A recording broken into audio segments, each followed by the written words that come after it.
Hey fam, how you doing?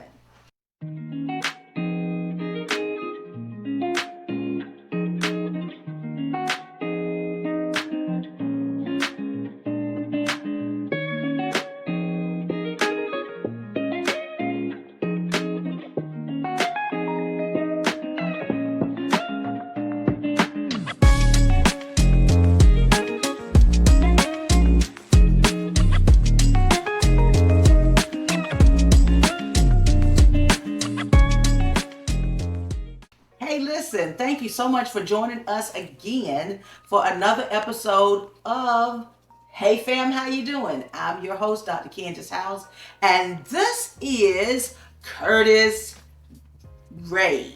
Started to call you Curtis Gray. That would have been messed up. That's my former brother-in-law. But anyway, Curtis Ray. And he is our executive producer and he is the director for Hey Fam, How You Doing? This show was birthed really truly from him. I had the idea of doing a podcast. I wanted to do a podcast for the church. He himself wanted to do one as well to capture, what was going on with the church. And then we both came up with the name, Hey Fam, How You Doing? Right? Because it's about who we are as people, how we're doing, what's going on with us, and we want to be a happy family. Amen? So with that being said, we're going to go ahead on and get started. This is Curtis Ray. Not only is he the executive producer, but he's also the minister of music for the Purpose Center. And he was in Georgia, Savannah, Georgia, as a matter of fact, and then he moved to Florida. And he was traveling, guys. Listen, 3 hours. I'm talking about dedication. He was traveling 3 hours one way to come and play on a Sunday, and then turning around and going back again. Crazy, crazy. Yeah, I mean, we had people coming from Orlando doing the same thing, but 3 hours, that was something until God blessed him with a house and all of that stuff here. He bought a house and all of that. And I'm just watching him and how God has used him greatly in all of his endeavors, the things that he has put his hands to are prospering. So he also has a moving company. And he's got his hands in some of everything, and he's been doing that in Savannah. He came down and he is doing it here in Florida as working a regular job, as well as being a musician, as well as now doing the podcast Hey Fam. I don't know where he gets the time, but the time he makes, he stretches himself all the way out. Was talking to his wife Faye the other day, and she was like, I don't know how he does it, but does it he do. So welcome, Mr. Executive Producer, Director of Hey Fam. Thank you. How you doing? I'm all right. You all right? I'm all right. Okay. So let me ask you a question. Why did you want to do this show? Well, the reason I wanted to do this show mainly was because when you look on TV, you look on social media. In that camera. Yeah, you look on TV, you look at social media, you look at everything that's going on, and all you see is negativity. All you see is sex. All you see is a lot of evilness. Just a lot of evil stuff. A lot of things you can't say anymore. You can't speak the truth anymore. The truth ain't being accepted. Yeah. And we just wanted to create a platform where we can really start speaking the truth again, because it need to be heard. A lot of the stuff and a lot of conversations that we have in here is not only helping my family, but it's helping a lot of other people's families as well. Mm-hmm. So I wanted to see if we can just spread that same joy. Pretty much. That's pretty cool. Honestly, look just like you. Guys, for you guys who have not watched an episode before this one, Honesty was on a couple of episodes before this one. Is his daughter.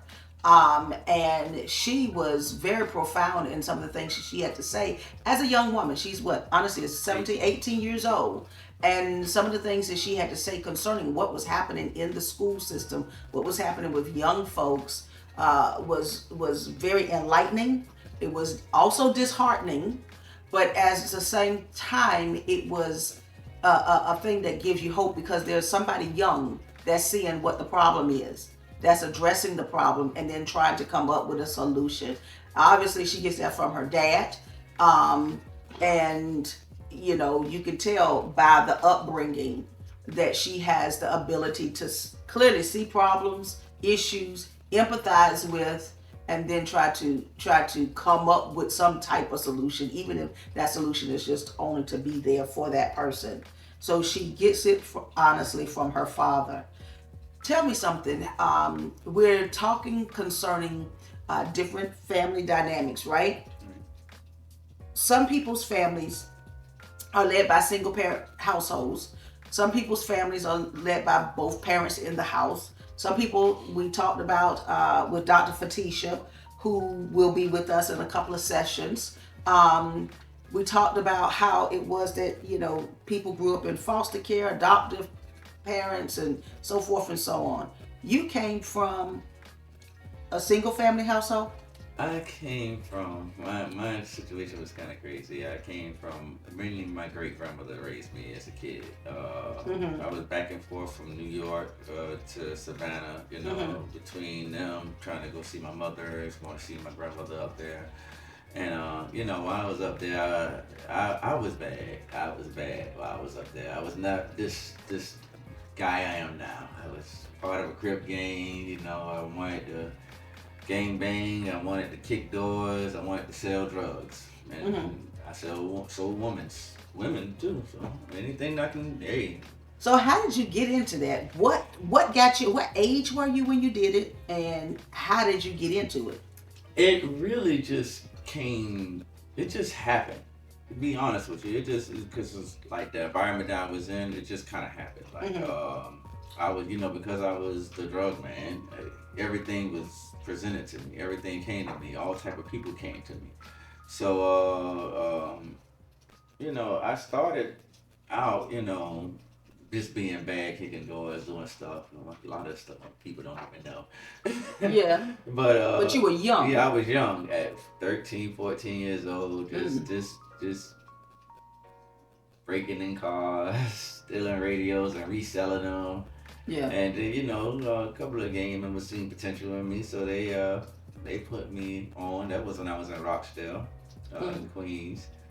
And my mother, my grandmother up there, they seen the type of path that I was going down, so they couldn't really control me, man. I was wild. Even as a baby, I was running away from them, trying to hang out a window as a baby. So I was always wild. So they couldn't do anything with me. They sent me down to my great grandmother, who was Ethel Oliver. God bless the dead. That lady saved my life.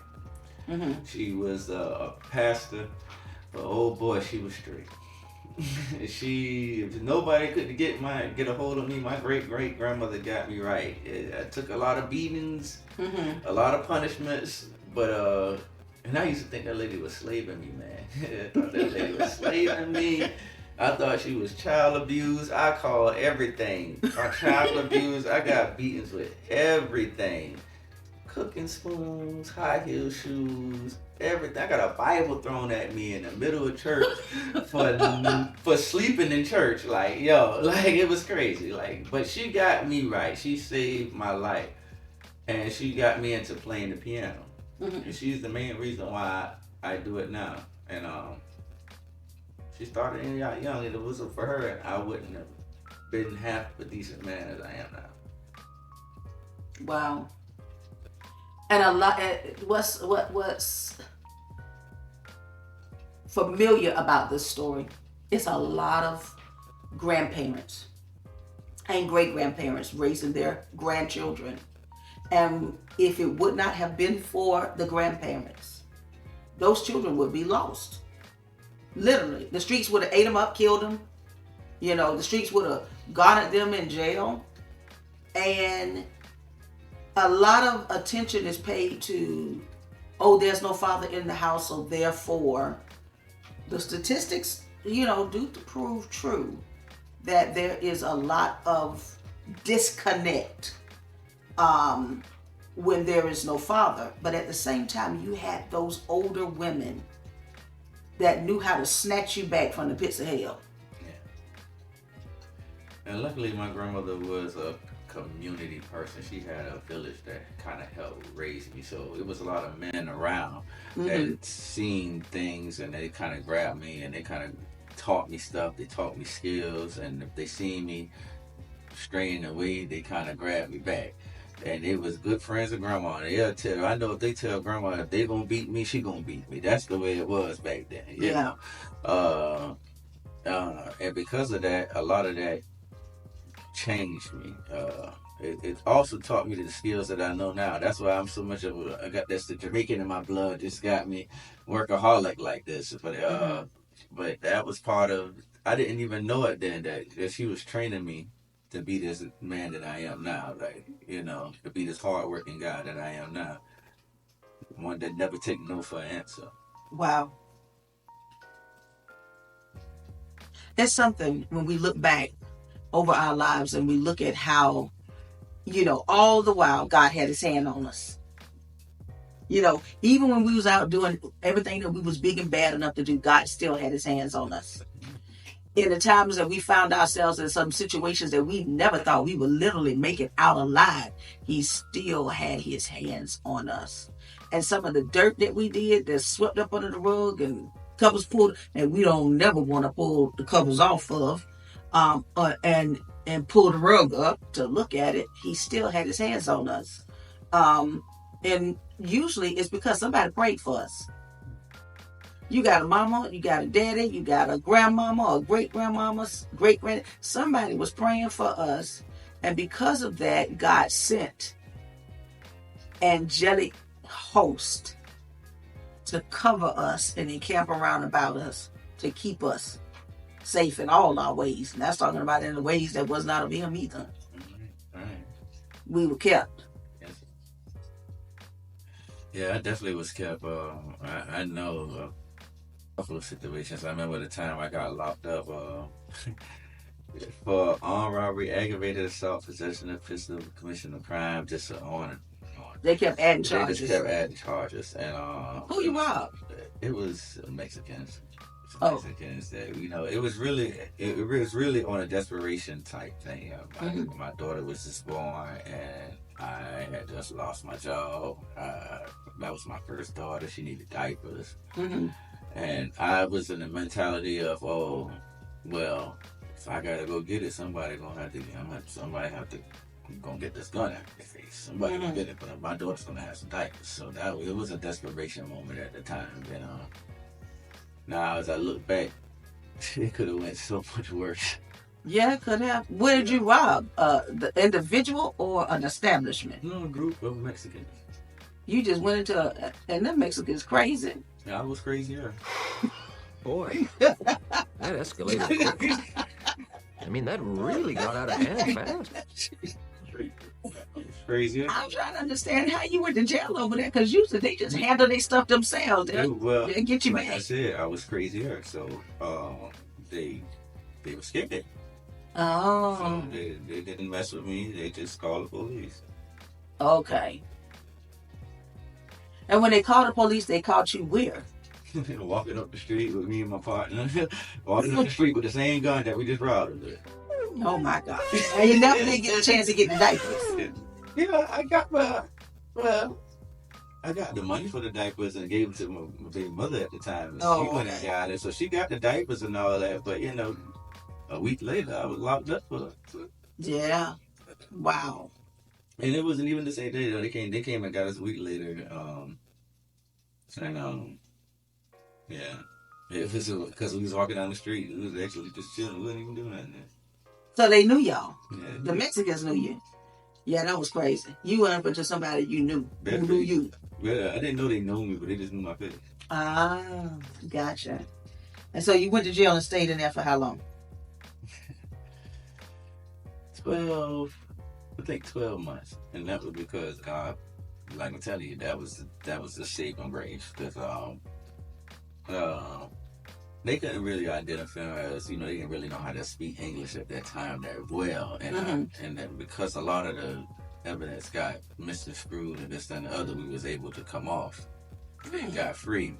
I ended up just sitting in jail for 13 months for them trying to prove the case between me and my partner. We both got out. Yeah. So that was just the grace of God. Yes, it happened was. 13 months. Wow. Wow. So ever since I got out of there, I promised God that, you know, if He would have took me out of there, that I would never go back down that path again. Mm-hmm. And when He did that, I never looked back. Wow, that's awesome. How did things change? Your baby. Well, my daughters coming in my life, it changed a lot. It changed a lot. When I finally had my kids, it changed my mentality a lot. It made me at the time, because I was a street dude at the time. So I was like, you know, I got to get every bit of money I can get. You know, I gotta make sure they're good. Her, them, my baby mama, this, that, and the other. I gotta make sure they're all good. Mm-hmm. And that's all I was really thinking about. I wasn't thinking about how I was gonna me raising my child around all this drugs and all this stuff, and I didn't think about, you know, them seeing these people coming in and out of my house and what that's teaching them. Yeah. I didn't see that I was keeping a trend going on, because my whole family is nothing but drug dealers, pimps, prostitutes, and so on and so forth. Mm-hmm. So I noticed that I was still keeping that trend going, that family thing going. So I promised myself that I would not allow my daughters and my kids to go down that same path. Mm-hmm. So I do everything I can to keep them away from that. Now I try to be the better model. I don't lie to them about anything. Anything. I had marijuana. I still have, you know, the marijuana problem sometimes, and even with that, even with me having that, I got my card and everything, and I try to discuss with them about these things and how it did me, because I started smoking at early age, 12, you know, 11, 12. So it's like it was embedded in me at this time. Now, and I know it's crazy. People be saying, "Oh, marijuana ain't addictive." Marijuana ain't addictive. Yes, it is. It's really addictive, and especially when you've never been doing it as long as I have. You can't live without it. Yeah, from a kid, it's in your blood. It seems like, you know, you just getting up, you just gotta have it. But then that's what it is. That's your addiction mind telling you that you gotta have it. And that's what happened with me. And by me being honest with my kids and telling them, you know, what it did, me selling drugs around them, they seen how it did other people and how it did us, and me being locked up, me having feds at the house all the time, we can't, I'm constantly looking behind our back. After a while, you know, I got tired of that lifestyle. Yeah. How old were they when you decided enough is enough? I'm not doing this no more. How old was your oldest? She was about 10. She was 10. She was Okay. 10. She was 10 when I decided. My oldest was 10 when I decided I was gonna stop doing this, because at that time I was deep in the game. I had done started selling drugs and women. So I had a whole house full of women in my house, and it was like, they used to call me Captain. So they used to come to my house and call you Captain. They called me Captain. What because did you say? I'm telling you, I had everything from pills, powders to women, everything, all in my house. And with your kids? Yeah. They'll come visit from time. They ain't stay with me, but they'll come visit from time to time, because my baby mother knew at the time what you was doing. Yeah. Made a lot of money, but I also spent a lot of money. How much from your endeavors were you making a month? Minimum. $3,000 a day. Wait a minute. Wait. Back up. $3,000 a day? $30,000 a month? At the minimum. Whoa. Okay. So how does it go? How does it feel to go from making $30,000 a month? It's a void. It's a void. Yes, it is. It's a void. It's a void. That's why I work so hard. I think that's the reason I work so hard That's now, because $360,000. I used to make that type of money on a constant day. Basically, I want to make it again. So, but you know, trying to do it the legal way, you know, versus what I was doing then. I figure I can use the same skills that I did then, doing all that bad stuff, to invest in something good. And so the days that you do, and you're not making the 30,000. You're not making the 20,000 a month. I think about the number all the time. That's what I was wondering. I think about that number all the time. I'll be like, all I gotta do is get back to $3,000 a day. Even if I get back to $1,000 a day, I'll be okay. Mm-hmm. And I think about it like that. And sometimes I have to break it down. Okay, maybe maybe $500 a day. I mean, another $500 next time, I'm good. Yeah. But as long as I keep it like that, I don't want to. Because back then I used to be greedy. Uh-huh. I tried to get everything. That's why I was selling everything. Yeah. I was greedy. You had multiple streams of income. Yeah, but now you're trying to do multiple streams of income legally. Legally, right. Gotcha. And then guess what? I was still playing piano for the church. Oh my God. Lord Jesus. Lord Jesus. I was still Lord. playing for the church. Yeah. In the midst of all that. 3 churches to be at his head.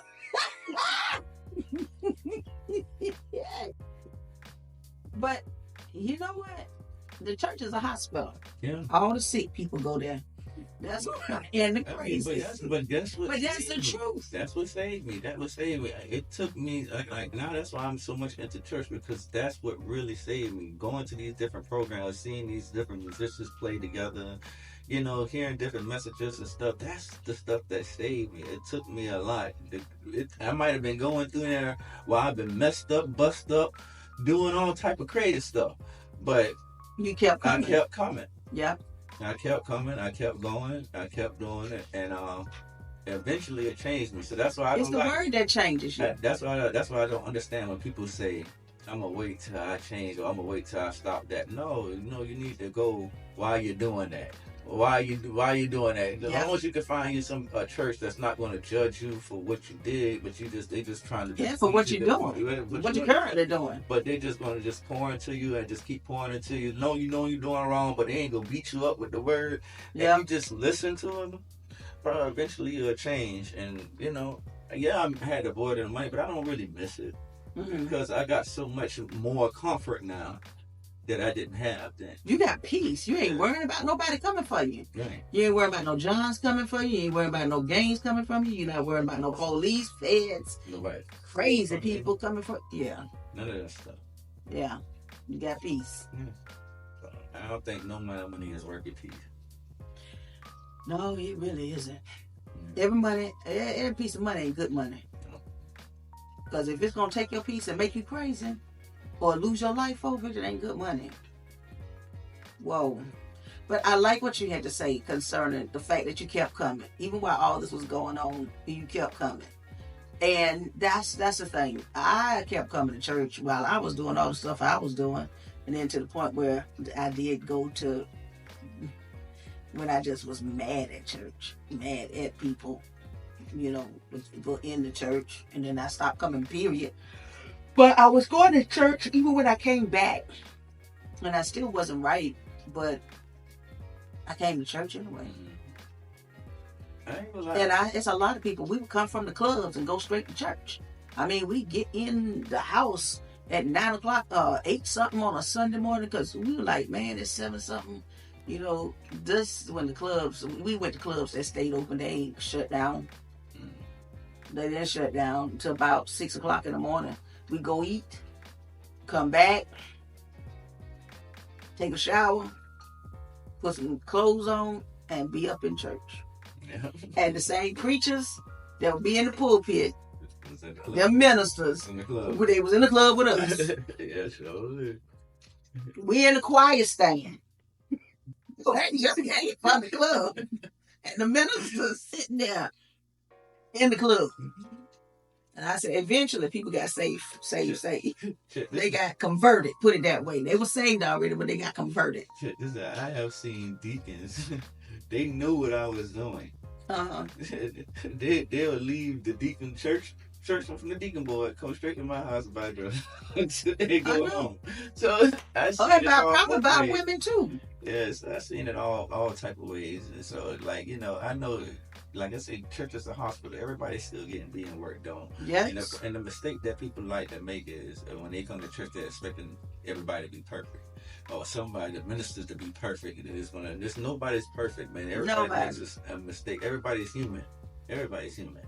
So, you just gotta seek God for yourself, and you just got, as long as you're getting a good word and you're getting the good, you're getting what you're supposed to get out of it, Mm-hmm. then that's all that matters, really. You know. Well, this has been very, very enlightening, very interesting, and enlightening at the same time.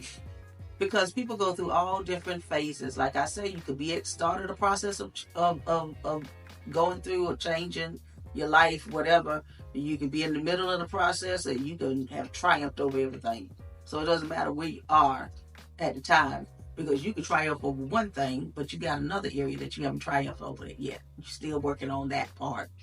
And that's just, we're always growing, we're always evolving, we're always changing, or we would hope to. Because I've seen some old cats still doing the same thing they were doing in their 20s, and they ain't changed a lick. Got a couple of friends like that. So you got to apply yourself to change. You got to want to change. You got to want better for yourself. So, man, this has been very good. Now, what advice would you give to the men that's out there that literally want to do something different with their life? They've lived this life that they've lived. They want to come out of the game.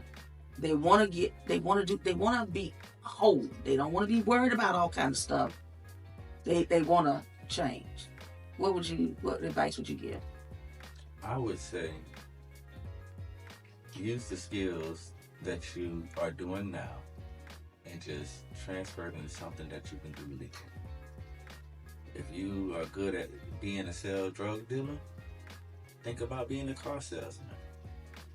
Don't think about selling something else or anything. Selling anything else but drugs. Mm-hmm. Trying to sell anything. Real estate. Real estate is the biggest thing that you could invest into or start doing. If you was a drug dealer, real estate would be your number one thing to try to invest in. Or cars. Sell something. Mm-hmm. If you are an organizer, you like to organize stuff, organize crime. Go on organize a couple of businesses, because there's a lot of people out here who have businesses that need help organizing their businesses. That's a business itself. It's a lot of things that you can transfer your same skill that you're using right now into something legal that can make you the same amount of money, or at least close to it, or at least make you comfort money, where you're comfortable and you're not worried about the police coming behind your back and none of that stuff. It's nothing like peace. Mm-hmm. It's nothing like peace. There really is nothing like peace. Man, to be able to sleep at night in peace, not worrying, that you're going to be taken up out of here. Man, that's good. What advice would you give to your children? And I want my kids to always try to be better than me. I want them to learn from my mistakes, because I went through these tests and trials, but I tell y'all about it because I want y'all to learn from my mistakes and do better than what I did, make better decisions than I have. Mm-hmm. And then we're trying to break a family chain, a family curse. So in order to break that family curse, we got to do something different. I got to install different values and stuff into them. So I want them to keep that same thing when they get ready to have their kids and start their family. Yeah. That's it. Man, this has been very good. Thank you so much, Mr. Executive Producer, Director of Hey Fam, Curtis Ray. He has given us a really, really, really good insight into his life and how he has made a change. He did a whole 180. Yeah. And it is wonderful to see when you see something like that, where someone was and now they're totally different mindset. It's all about changing the mind. You can't do anything without first changing your mind, that you want something better in life. You're not going to get it if you got that same mindset. So you got to first change your mind. So guys, listen, I'm Dr. Candace House. Thank you so much for joining us on another edition of Hey Fam. How you doing? Okay, guys, we'll see you next time, okay? Talk with you later.